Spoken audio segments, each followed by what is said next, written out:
자, 문재인 대통령이 연일 파격적인 정책을 내놓고 있습니다. 부동산에다가 어제는 건강보험료 비급여를 미용 성형만 제외하고 사실상 전부 적용케 해주겠다, 이렇게 말을 했습니다. 며칠 전부터 알려져서 제가 방송에서도 이야기를 했죠. 근데 문 대통령의 지지율은 지난주보다 약간 내린 71.7%고요. 잘 못한다라는 부정적 평가가 21.5%까지 올라갔습니다. 물론 이 여론조사를 저는 믿지 않고 있습니다. 다만 추이가 안간힘을 써서 정말로 할 수 있는 거는 다 하고 있는데, 정말 온갖 리사이트를 다 하고 있는데, 그럼에도 불구하고 지지율은 서서히 내려가고 있다라는 추이가 중요하다고 말씀을 드리겠습니다. 자, 부동산 대책을 이야기했음에도 불구하고 이 부동산 보유세를 올려야 된다라는 국민들의 의견이 41.8%로 매우 높았다라는 겁니다. 즉 정부의 부동산 대책에 대해서도 신뢰하지 않고 있는 국민들이 절반쯤 된다라는 거죠. 자, 이번에 이 정부가 비급여 3,800개에 대해서 단계적으로 몇 년 안에 전부 다 건강보험이 적용되도록 한다. 거기에는 MRI 등 3,800개의 비급여 항목도 있고, 그 다음에 선택진료, 즉 특진이라고 해서 의사 중에 어떤 사람들은 이 진료비를 더 받는 것도 없애고 2, 3인실에 입원해도 건강보험료를 적용해서 한마디로 이 지금보다는 낮은 가격에 하게 해주고, 간호간병 통합 서비스도 하고, 중증 치매 환자 본인 부담률도 10% 이하로 하고, 15세 이하가 입원했을 때 본인 부담률은 5% 이하로 해주겠다고 파격적인, 한마디로 아팠을 때 추가적으로 이 비급여에 의해서 들어가는 돈을 많이 줄여주겠다고 이야기를 하고 있습니다. 자, 좋습니다. 이렇게 하는 게 국민의료보험을 진정으로 만드는 것이죠. 그러면 여기에 돈이 더 들어가지 않겠습니까? 그럼 과거 정권들이 이렇게 하지 않은 이유는 지금 의료 재정으로 봤을 때 감당을 하기가 어렵기 때문에 이렇게 못한 거 아니겠습니까? 자, 그런데 왜 그러면 과거 정권은 안 한다고 했느냐? 기재부가 지금 건보에 건강보험에 적립금이 21조가 있는데, 즉 남아서 쌓아놓고 있는 게, 이게 6년 후면 바닥이 난다. 왜? 지금 고령화가 진행되고 있기 때문에 머지않아 바닥이 나니까 이거를 쓸 수 없다 했는데, 지난 정권 때 그렇게 계속 이야기했죠. 근데 이걸 지금 문재인 대통령의 건보 개혁을, 즉 비급여를 없애버리게 되면 5년간에 30조가 더 드는데, 그 돈을 그러면 어디서 충당해서 감당을 할 건가 하는 문제에서 건보 적립금 중에서 21조 중에 절반인 10조를 2022년까지 쓴다라는 겁니다. 그리고 지금 의료보험을 매년 한 2, 3%를 올린다면 최근에 한 10년간의 인상률을 이걸 비교해 봤을 때 더 올리는 것도 아니라고 볼 수도 있습니다. 그 다음에 정부의 지원금을 그 건보료 수입에 현행 13.8%에서 17%로 올려준다는 겁니다. 그러니까 건강보험에 필요한 돈의 17%를 정부가 추가로 이렇게 더 올려줘서 만들겠다는 겁니다. 이러기 위해서 한 6조 1천억 정도가 확보된다는 겁니다. 그래서 전체적으로 국민들을 연평균 의료비는 18% 감소하고 비급여 총 의료비는 64% 줄어든다라고 이야기를 하고 있습니다. 자, 이 부분에 대해서 그러면 의사나 병원들은 어떤 입장일까요? 제가 전에도 간단히 말씀드렸다시피 의사들은 급여에서 적자가 많이 나는데, 급여 품목 가격이 실제 가격보다 매우 낮게 설정되어 있기 때문에 비급여를 통해서 돈을 더 벌어서 급여의 빵꾸를 메꾸고 있다, 이렇게 의사들은 이야기합니다. 물론 그것을 일방적으로 믿기는 어렵습니다. 자, 어쨌든 의사들은 전면 투쟁을 하겠다고 비대위를 만드는 것 같고요. 병원 협회에서는 주로 이제 큰 대학병원이나 삼성병원 같은 병원이 모여있는 병원협회에서는 적정 수가가 보장되면 찬성을 한다고 이야기도 하고 있습니다. 그 다음에 또 하나 문제가 있죠. 지금 실손보험이라고 흔히 우리가 의료보험이 지금 있다고 하지만은 실제로 아프게 되면 의료보험보다도 훨씬 돈이 더 들어가잖아요. 의료보험이 안 되는 품목이 많아가지고요. 그러면 내가 병원에 가서 낸 돈은 얼만데 그 부분에서 의료보험 적용이 안 돼서 낸 돈만큼 일정하게 아파서 낸 부분을 지금 보험에서 커버해주는 이런 부분이 실손보험 아닙니까? 지금 국민들의 실손보험 가입률이 뭐 3,500만 70%가 들어있다 이런 이야기도 있습니다. 그렇게 되다 보니까 우리나라 국민들 상당수가 높은 의료 비용을 실질적으로 그러니까 국민 의료보험이 감당하지 못하는 의료 비용을 이런 보험으로 감당하고 있는데 이런 의료비를 충당시켜주는 실손보험료를 이제는 상당히 내려야 되는 거 아니냐. 물론 내리겠다 내지는 실손보험이 망할 거다 이야기도 있지만은 실질적으로 과연 실손보험이 내린다 하면서 조금 내리고 실제로 버는 만큼을 내리지 않으면서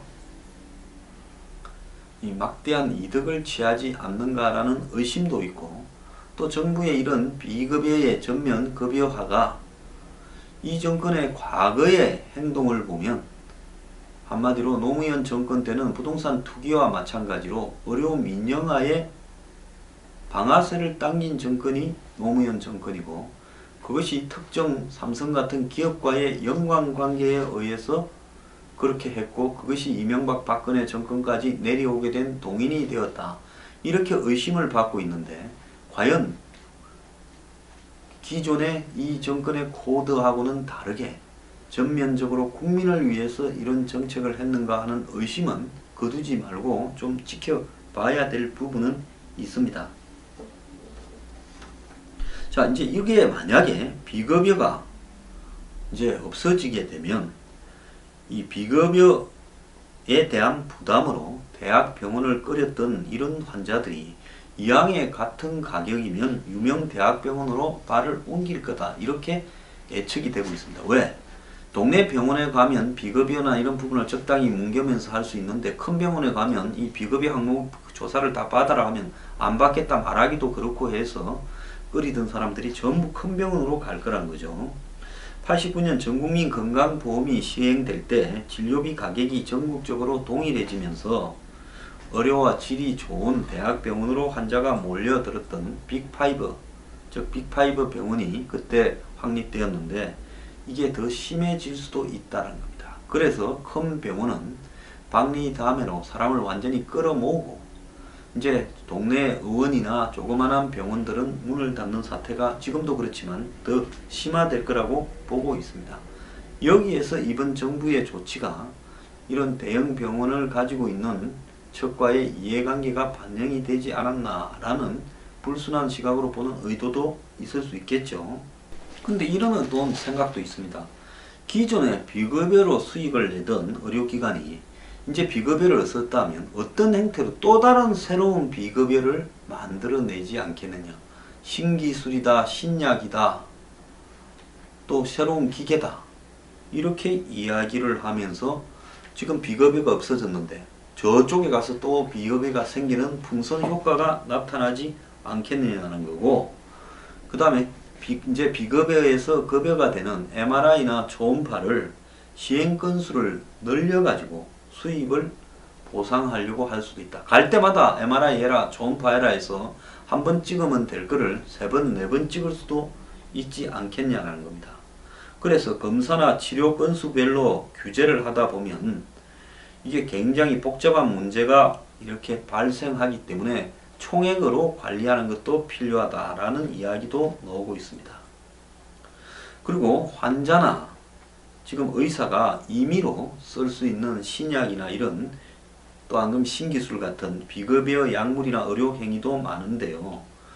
이런 것들이 앞으로는 급여가 되거나 아예 쓸 수 없게 되고 거기에 대한 테스트나 판단을 정부가 한 다음에 해야 되는 경우가 많을 거다라는 이야기도 나오고 있습니다. 큰 병원들은 뭐 겉으로는 적정 수가만 보장되면 수용하겠다 하지만은 속으로는 쌍수를 들고 환영하고 있고, 지금 작은 병원의 의사들은 전면 투쟁을 해야 된다고 나서고 있습니다. 저는요, 전체적으로는 국민을 위해서 뭐 언젠가는 해야 될 방향으로 가는 측면이라고 봅니다만은, 급격하게 고령화가 진행이 되고 의료 비용의 급증이 예상되는 상황 속에서 지금 현재 있는 재원을 가지고 국민에게 부담을 주지 않으면서 전면급여로 가겠다라는 부분에 이것이 과연 이 돈으로 될 건가? 자, 이제 전면급여가 되면 치료받지 않던 부분까지도 전부 치료를 받으려고 다 나서게 될 건데, 그렇게 되면 예를 들어서 초음파나 MRI 같은 경우에 굳이 안 찍던 사람들도 다 찍게 될 거고, 한 번 찍은 사람은 두 번, 세 번을 찍게 될 건데, 늘어날 의료 수요 폭증과 그 비용이 정부가 예상한 앞으로 뭐 5년간의 30조를 훨씬 넘었을 때는 어떻게 수습할 건가? 이런 문제, 또 실손보험에 대해서 정부가 정말로 재조정을 제대로 할 것인가? 그리고 대학병원으로 몰려드는 수요와 그 다음에 지금 이 정책에 의해서 문을 닫게 되는 작은 동네 병원들이나 이런 부분들은 앞으로 어떻게 정리할 것인가? 즉 정부가 전면급여로 간다면 사실상 의료의 공영성을 강화시키는 부분인데, 이 정권이 사실상 의료의 민영화에 총대를 맸던 정권의 후속 정권 아니냐. 저는 개인적으로 김대중 정권 때 이 지역 직장 의료보험 통합이라든지 자영자 소득 파악 추진이라든지 그리고 의료보험의 전체적인 어떤 이 재설립, 그래서 국민건강보험 탄생, 그리고 이 의료수가 심의평가위원, 이런 다양한 역할을 하면서 의료보험 체계를 설립하는 데 일조를 했었습니다. 그래서 제가 이 내용을 매우 잘 아는데요. 자, 의료 민영화는 노무현 정권에서 시작됐습니다. 2006년에 복지부에서 의료사업 선진화 방안이라는 주제로 연구 용역을 삼성경제연구소에 주고, 그때 삼성에서 로드맵과 이런 보고서 등을 만들어서 거기에 따라 가지고 이제 진행이 차근차근 되기 시작했습니다. 그래서 이 내국인이 아닌 외국인 전용 이 영리병원을 갖다가 만들려고도 했고요. 그리고 더 나아가서 지금 보험시장에 있어서도 이 의료보험의 역할보다는 사보험의 역할을 더 키우는 쪽으로 타스크포스 팀 같은 것을 만들어서 연구하기도 했습니다. 그래서 그때까지 비교적 국민들을 위한 의료 공영화가 잘 진행되고 있었는데, 왜 하필 노무현 정권에서 의료 민영화를 그렇게 총대를 맸을까요? 그 이유는요, 이거 하나 때문입니다. 이 좌파들이 쓴 굿바이 삼성이라는 책, 좌파들이 노무현 정권을 비판하는 내용에 보면 노무현 정권이 삼성공화국이었다. 어떻게 삼성의 논리가 노무현 정권에 관철되었는가가 나와 있습니다. 제가 나중에 세세하게 또 좀 소개를 하겠습니다만은, 제가 삼성을 미워하는 게 아니라요, 저는 노무현 정권에서 진보를 표방하면서 그대 재벌이 결합이 되면서 국민을 갖다가 투기판으로 내몰고, 부동산에서는 또 의료에서는 민영화로 내몰면서 한마디로 해서는 안 될 짓을 너무 많이 했고, 정권의 재벌이 너무 깊숙이 개입해서 그들의 이해관계를 반영시키는 노력을 했고, 그때 재미를 보고 나니까 정권마다 재벌이 개입하려고 들었기 때문에 이 버릇을 고쳐야 대한민국이 제대로 가야 된다는 거고, 어떻게 보면 박근혜 전 대통령도 그 거미줄에 낚였다, 이렇게 볼 수도 있기 때문에 제가 유독 삼성을 비판을 하는 겁니다. 자, 그럼 왜 노무현 정권에서는 의료 이렇게 이 영리화에 이렇게 나섰을까요? 그때 노무현 정권은 굉장히 편의적으로 생각을 했습니다. 자기들이 저런 대기업과 친하다 보니까 없는 사람들은 국가의 공공의료 서비스 체계에 들어와서 하고, 있는 사람들은 이 영리 체계에서 너희들이 돈 많이 내고 그 서비스에 걸맞는 어떤 대접을 받아라. 그래서 아마 의료 분야에서 부자와 서민을 이중 의료 서비스 체계를 만들라고 기획을 했던 겁니다. 그래서 공공의료와 의료 민영화를 한마디로 동시에 밀고 가겠다. 그래서 삼성이나 LG 연구소에서 내놓은 보고서에 보면요, 영리병원을 시행하기 위해서는 이 의료 표준화, 즉 포괄 수가가 필요하다라는 내용이 들어 있습니다. 그래서 이제 포괄 수가 다음에는 이제 국민 개개인당 총액 얼마 범위 한도 내에서는 의료 서비스를 다 받을 수 있다라는 총액 수가로 가고, 결국 영국처럼 이제 내셔널 헬스 케어 같은 걸로 가는데, 다른 한편으로는 외국인과 아주 부유층을 상대로 해서는 또 별도의 시장을 열어주려고 생각을 했던 것이죠. 자, 그래서 문재인 대통령의 의료 공약도요, 지금 이번에 완전한 포괄수가제, 지금은 일부 급여 품목에 대한 포괄수가제였는데 이제 비급여까지 전부 포괄수가로 갑니다. 그러면서 이제 이 전체적인 이 의료보험 문제를 한마디로 공공의료제로 몰고 가면서 다른 한편으로는 또 다른 의료 영리화를 추구할 거라고 저는 보고 있습니다. 여기에 지금 하나 함정이 있죠. 지금은 돈을 더 안 낸다라고 이야기를 하는데, 결국은 지금 20만 원으로 한 50% 보장을 받는다면 앞으로 한 70%, 80%를 보장받는 부분에서 결국은 100만 원을 내거나 80만 원을 내야 될 거라는 겁니다. 그러면 만약에 150만 원을 내면 너 어딜 가도 그냥 1억만 되면 돈 한 푼도 안 내도 된다라고 이야기가 하는 시대도 또 올 수 있겠죠. 이런 시스템으로 가면요. 그래서 지금 돈이 올라가는 부분은 적립해놓은 돈 절반에다가 그 다음에 2, 3% 올리고 또 국가에서 보조해주는 걸 이렇게 늘리겠다 하지만, 이거 이번에 이대로 시행하면요 30조가 아니라 이게 60조가 되거나 90조가 될 수도 있습니다. 하다 보면요. 그러면 어쩔 수 없이 너 보장이 높아졌으니까 지금 20만원 내는 데서 40만원 내라, 60만원 내라, 80만원 내라. 좀 있으면 150만원만 내면 너 아프면 그냥 가서 공짜로 치료받을 수 있다. 이제 이렇게 또 제시할 수 있을지도 모르죠. 20만원 내는 사람한테 21만원만 내거나 22만원만 내면 마치 지금보다는 훨씬 높아진 의료 서비스를 받을 수 있다고 일단 지금은 사기를 치고 넘어갈 수 있다는 겁니다. 그러면서요, 지금 먼저 이 먹이부터 던져놓고 그 다음에 감추어둔 먹이, 돈이 있는 사람, 외국인은 한마디로 의료 서비스 시장이 아닌 데서 자유롭게 놀아라고 하면서 서비스 산업 발전이라는 박근혜 전 대통령의 뜻을 그분은 아무 생각도 없이 노무현이 던져놓은 부분을 받아서 더 밀고 갈 거고, 이제 대학병원으로 점점 더 집중되고 삼성병원으로 점점 더 집중된 이런 환자들을 대상으로, 자 한번 봐라, 이렇게 많은 환자들을 우리가 어떻게 다 감당하겠느냐. 원격 진료하고 또 약도 택배로 받고 약도 자판기로 받아라면서 박근혜 대통령이 못 이룬 꿈을 문재인 정권이 재벌의 뜻을 받아서 완성을 시켜줄 수 있는 정책이 뒤에 숨어 있다. 이렇게 볼 수도 있는 겁니다. 우선 아침에 4개를 던져요. 전부 막 와 이제 이렇게 잘할 수가 있냐 박수를 칩니다. 좀 이따가 보면 원격 의료가 썩 등장하고, 대학병원이나 대형병원이 환자 감당이 안 된다.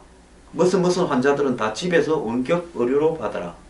뭐라고 할 거예요? 지금 환자 감당 되겠어요? 병원을 2~3배로 안 지으면 감당이 안 될 사태가 벌어질 겁니다. 중간 병원들 다 망해요.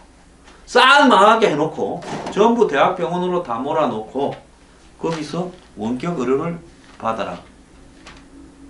그게 궁극적으로 노리는 게 아닐까요? 그리고 너네들 의료비, 우리 계산을 잘못했네. 지하철 9호선도 그랬지 않습니까? 얼마가 탈지 계산을 잘못했네.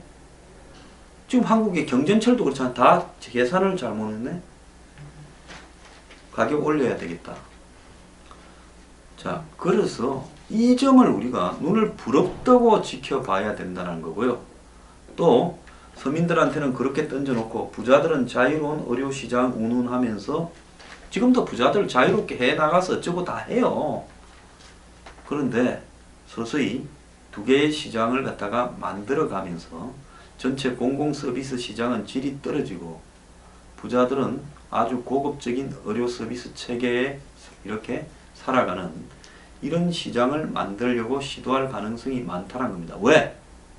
노무현 정권 때 그렇게 잡아놓은 기조를 쭉 그 이후에 이명박 박근혜 정권까지도 이게 밀려왔고 틈만 생기면 그렇게 하려 했어요. 근데 모든 정책이 그때 잡아놨던 정책, 그때 했던 인물들을 데리고 지금 다시 하는 거 아닙니까? 좀 보완하고 세련되게 만들어가지고요. 그러니까 그때는 잘못 던져서 저항을 불러일으켰지만은 이번에는 보다 세련되게 던지면 자, 삼성병원, 아산병원, 뭐 각종 대학병원, 성모병원, 세브란스 재미 보겠죠.